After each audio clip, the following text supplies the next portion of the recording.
Mendapat perlakuan dari Dayang Sumbi seperti itu, Sang Kuryang pun marah dan sakit hati. Ia tak rela mamahnya begitu kepadanya. Sang Kuryang berpikir bahwa Dayang Sumbi lebih menyayangi si Tumang dibandingkan dirinya. Maka tanpa berpamitan, Sang Kuryang pun pergi mengembara ke arah timur. Setelah kepergian Sang Kuryang, Dayang Sumbi mengaku menyesal atas perbuatan kepada anaknya sendiri. Ia pun memohon ampun kepada para dewa atas kesalahannya tersebut. Mendengar permohonan Dayang Sumbi, para dewa menerima permintaan maaf itu dan mengaruniakan kecantikan abadi kepada Dayang Sumbi. Di sisi lain, Sang Kuryang yang terus mengembara tanpa tujuan pasti, kini tumbuh menjadi lelaki dewasa yang memiliki paras dan tubuh yang dapat memikat banyak perempuan. Tanpa sadar, setelah bertahun lamanya mengembara, ia kembali ke tempat di mana dulu dia dilahirkan.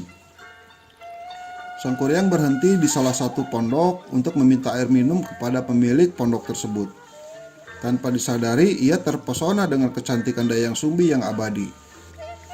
Ia tidak mengetahui bahwa perempuan yang berparas menawan itu adalah mamah kandungnya sendiri.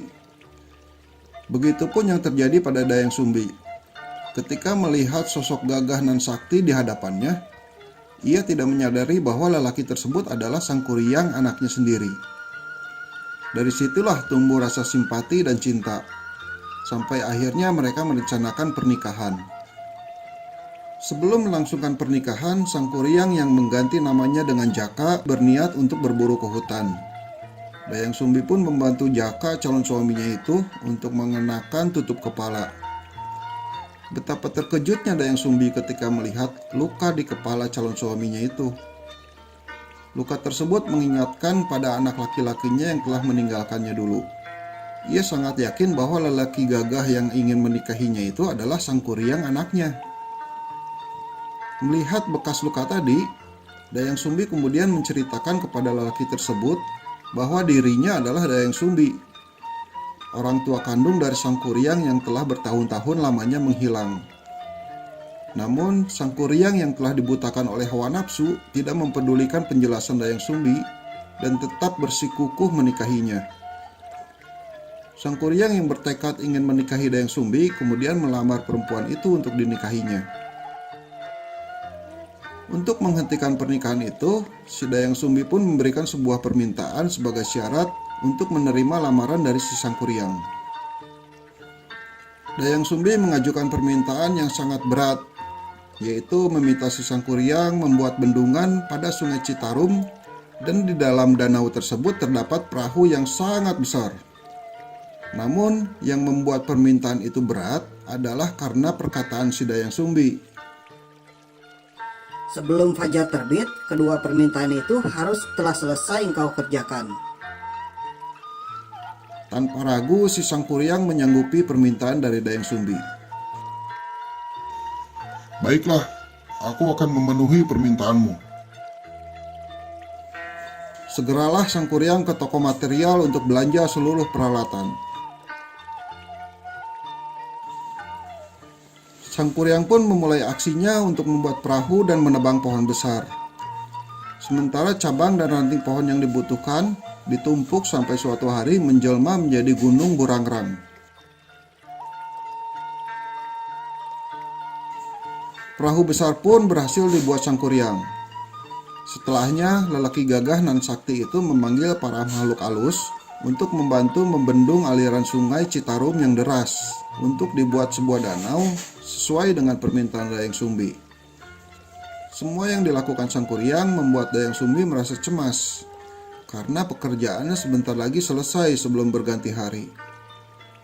Dayang Sumbi pun mencari cara untuk menggagalkan rencana pernikahan dengan anak kandungnya sendiri dengan memohon pertolongan kepada para dewa. Setelah berdoa, Dayang Sumbi mendapat petunjuk untuk merebah buah rarang, yang artinya kain putih hasil tenunan. Setelah itu Dayang Sumbi berkeliling dan memaksa ayam jantan berkokok di saat waktu masih malam. Mendengar suara ayam sudah berkokok, para jin yang membantu pekerjaan Sang Kuryang pun sangat ketakutan ketika mengetahui bahwa fajar telah tiba.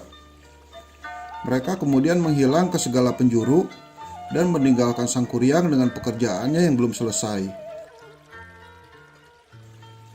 Tentu saja hal ini membuat Sang Kuryang marah besar karena merasa dicurangi oleh calon istrinya sendiri.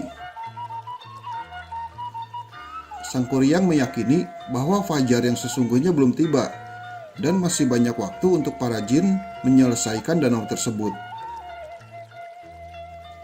Sang Kuryang lantas murka dengan menjebol bendungan di Sangyang Tikoro. Kemudian aliran air Citarum dilemparkannya ke arah timur hingga menjelma menjadi gunung Manglayang. Air yang semula memenuhi danau tersebut pun menjadi surut.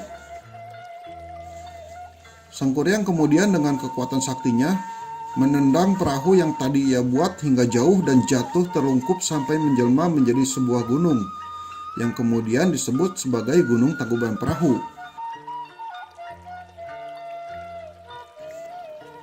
Masih dalam hawa amarah yang besar, Sang Kuryang mengetahui ini semua adalah siasat Dayang Sumbi untuk menggagalkan pernikahan dengannya. Kemarahan yang terus meluap itu kemudian membuat Sang Kuryang mengejar Dayang Sumbi yang merasa ketakutan hingga menghilang di sebuah bukit.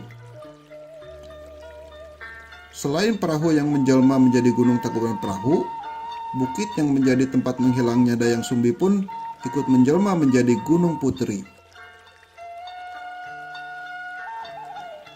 Sedangkan Sang Kuryang yang tidak berhasil menemukan Dayang Sumbi akhirnya ikut menghilang ke alam gaib.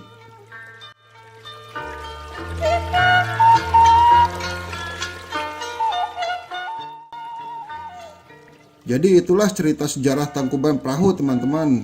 Kalau kalian suka silahkan like, share, dan subrek channel ini ya. Sampai jumpa di video selanjutnya. Ciao.